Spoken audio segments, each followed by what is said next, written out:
There are some people who tell me, Brother Zakir, suppose if you're driving a car, and if you have a temporary license is a kacha license in India, temporary license. And if you have an accident, the police will give you a small fine.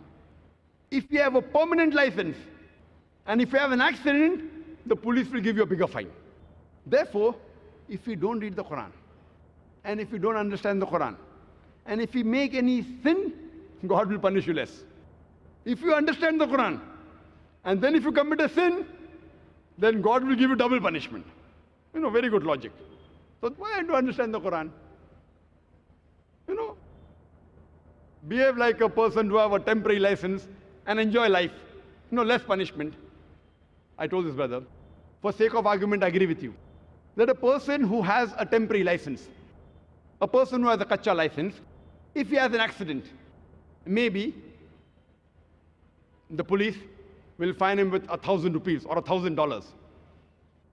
And if a person who has a permanent license, if he has an accident, maybe the police will fine him double, 2,000 rupees or $2,000.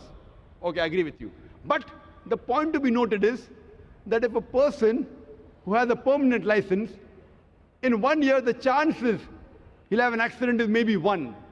But a person who has a temporary license, who has not learned driving well, the chances he'll have an accident in 1 year is maybe 50.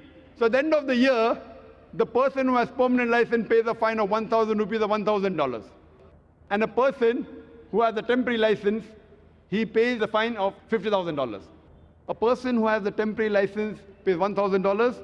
A person who has a permanent license pays $2,000. So if he has an accident once a year, at the end of the year, he pays a fine of $2,000. And a person who has a temporary license, maybe he'll have 50 accidents in a year. At the end of the year, he pays a fine of $50,000 or 50,000 rupees.